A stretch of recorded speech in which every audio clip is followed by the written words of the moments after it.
Today I'd like to tell you a story that honestly I didn't remember at all. Something that didn't even exist in my vaguest thoughts anymore. Something that for me just didn't exist, as if it had never happened. Recently I saw a story on the channel about the jerk who used to hit the women in his family and the beating the Marines gave him. And well, maybe it's just fate. Below that same video, a short from an animated series popped up for me, and that's when it hit me right in the memory. It hit me like a bucket of cold water since, as I said, I had completely forgotten this story.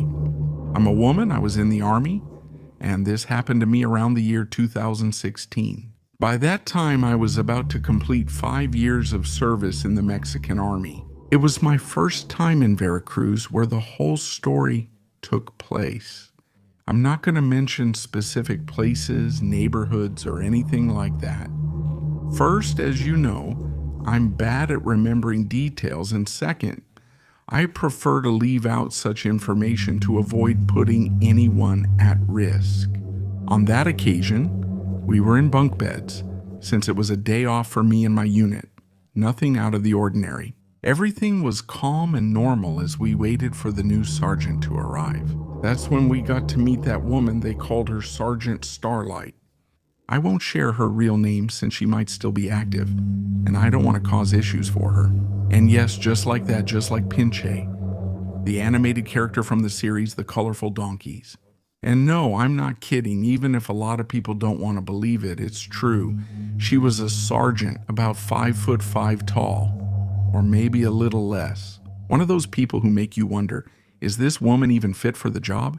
Even someone disabled would be more useful than her. What a mistake I made thinking that way. And about her nickname, well, let me explain here why they gave it to her.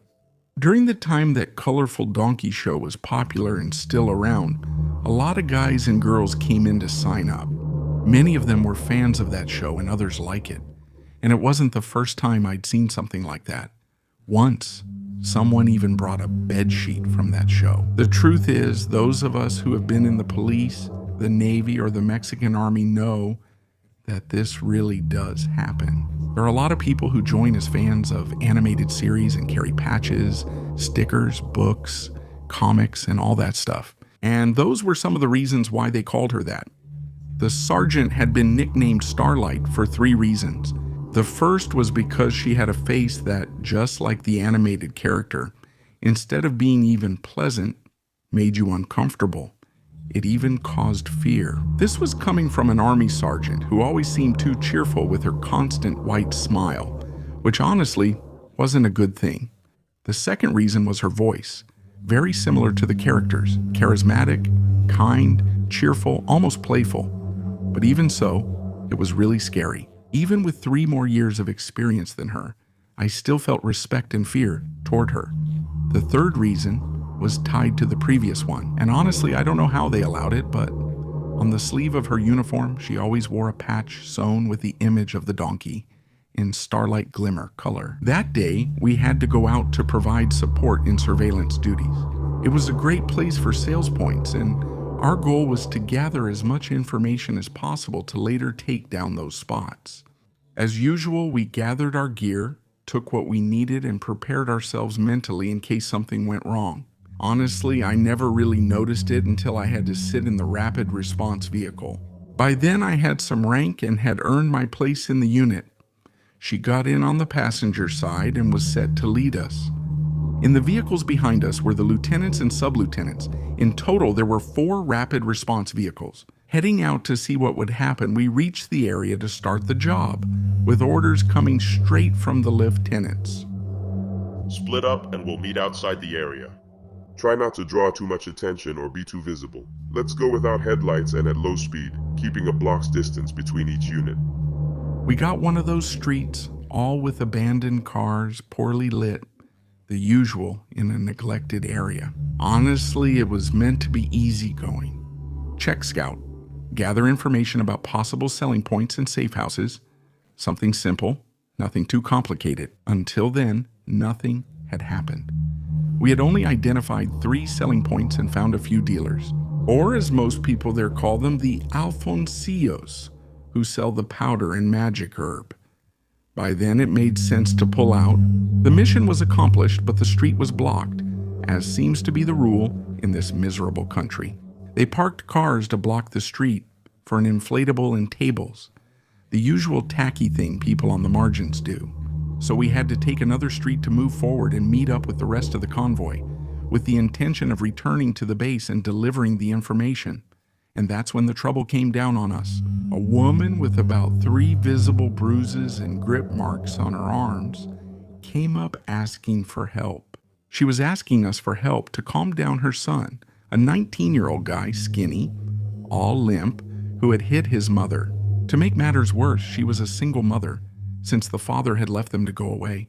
Who knows where? The woman was begging us for help to calm him down because the kid had gotten too violent, had destroyed the house, and had barricaded himself in his room, completely agitated. That's when Sergeant fell in to talk to the mother first. If you know that this isn't our problem, nor is it something that's our responsibility, why do you want us to do something that's not our business? The mother broke down in tears. She told us the police never caught him. He either escaped when the siren sounded or simply walked out. They said it was easy, just send him to rehab. Clearly, one visit didn't work. She told us she considered sending him to rehab, but it was too expensive. A certain number of days for the job she had, which barely allowed her to get by. She had no way to pay for that. She had already tried to talk to the lieutenant's patrol that had passed through that street before, but they ignored her. They just kept going without paying attention. Seeing us was her second chance, and she was begging us to help her. The sergeant barely noticed her until she said it wasn't a big deal but would pay if we helped her son. Then everything changed. The sergeant wasn't driven by duty or morals. What moved her was greed. The little money the mother could pay, which barely amounted to 3/4 of what a private earned. But even so, greed won out. That night, the money the woman offered through tears just to be able to help her son ended up going straight into Sergeant's pocket. That's when she spoke. Now I want to explain a few things to you. We're going to take care of it, but I don't want you running your mouth and saying anything. I'm going to make sure your little angel never lays a hand on you again, never steals from you, or spends your money on those things. However we bring him back for your own good, don't snitch or talk. We got near the lady's house. 3 of us got out. Me, the sergeant, and the guy carrying the piece. I mean, the guy on the truck's turret, who was the toughest guy. We had to hold him down if necessary. We got out about 50 meters before the house, hid the fast car in an alley before getting there, and did the rest on foot. The house had the door open, no lights, no movement, but inside it was a mess. The couch was knocked over with the backrest on the floor, the chairs broken against the wall, the curtains torn. Basically, there had already been a serious fight there. At the end of a small hallway was the guy's room. Without a doubt, we already knew he had realized we were there. Starlight's order was simple and direct. Don't talk.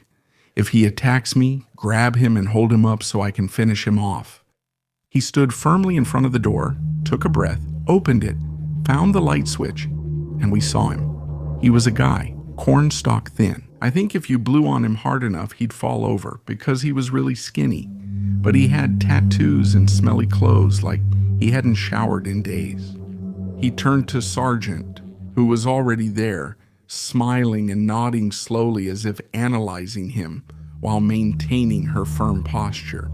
From then on, she made it clear to the kid that nothing good awaited him, and there would be no patience, connection, or rehabilitation this time. Only after getting a good beating did she start to close her eyes and look happier. She looked at him excitedly, sticking out her tongue and enjoying seeing her boyfriend naked in the shower. And then she spoke. So you're the one who did all this and hit your mother? The kid was stiff as a board after a week without speaking, his eyes wide open and his body trembling. I want you to know that this time there's no rehab, no annex, or, well, not one you're going to like, but it will be very effective for you. By the end of the sentence, he started making little jumps, showing his white teeth. From that moment, it was clear that nothing good was waiting for the bastard. The guy we were taking, the one with the siren, held him. The kid was still stiff, although he was starting to struggle. My job was to tie him up to get him in the car. Despite being skinny, the kid was actually strong. The sergeant lost patience. "Look, if you don't start calming down and let us take you without resisting, I'm going to take you out right here. We're on a mission to identify selling points, and it wouldn't be a problem for me to say that you were one of the ones selling. Do you have enough in your room for us to say you were a dealer and that you attacked us with a weapon? So are you going to calm down, or do I have to make you?" After that, the kid didn't resist anymore. We managed to tie him up, took him to the patrol car, and put him in the back. Sergeant didn't stop pointing her service pistol at him. The whole way, she made sure to get ahead of the other patrol cars that were waiting for us. They kept going as if nothing happened while we turned off toward a half-abandoned lake in the area. We hid the patrol car again, this time just Sergeant and me. We took him near the shore, and that's when it began. It's not my job to reform you, but your mom paid me well to do it. Now that I think about it, this will be fun, and I'll enjoy it. We dunked his head in the lake. The guy kept kicking. We pulled him up again, and Sergeant kept talking. "I want two things. Tell me where you buy, and calm down. This is just to wake you up and let the effects wear off." Next, we hit him with boards, whipped him with a belt, and kept drowning him with the 3-liter soda bottle. And the last thing he did was cut his hair with a razor he had hidden in his pocket. To finish it off, he left him bald, with a terrible haircut. By that point, the kid was basically broken, with no strength left for anything. Half an hour was enough to get what he needed. Now that you've shared the selling points and stood your ground, I don't want to hear from you again, or from your mother that you went back to your old habits. Don't snitch or talk about this, or I'll come back and leave you. He froze, paused, then added, "And by the way, a quick question. Where are your friends? The ones you buy from? Because I don't see them. They didn't come to be with you or suffer with you. Only your mother is the one who's worried about you. Now, do you understand why you shouldn't hit her or disrespect her? Don't ever hit her again, is that clear, baby?" The kid couldn't take it anymore and fainted. There was nothing else left to get out of him, so we picked him up and went to dump him outside his house. We left him on the concrete sidewalk right in front of the door, completely defeated, bald, and above all, unwilling to keep hurting his mother. We had to rush back because by then we were already in trouble. There was no excuse for us taking longer than the other 3 quick ones. When we arrived, the others had already taken down the turrets and were starting to inspect and clean them. The lieutenants were already making their reports with the information they had gathered during the surveillance. And, as expected, Starlight was the one who provided the most information. I stayed there 1 more month before being transferred to another detachment and relocated. Honestly, I didn't hear much more about that kid. All I learned was from the sergeant that, in fact, the scare and the therapy worked, and the kid went back to finish high school and quit both things. As for me, after changing assignments, I gradually started to forget that story. The truth is that later on, I had other experiences. I had to ask questions, witness things involving colleagues, even tougher situations, and many things related to this job. That story was forgotten over time, and I only remembered it today. Until, because of the channel story, due to those strange coincidences of fate, I found myself under a video with that animated character. If you have a story to share, send it to me, Cornell, via email or social media. I'll read it as soon as I can. Thanks for watching the video. It really helps if you like, comment, or share. And if you enjoy this content, feel free to subscribe. Thanks. See you next time.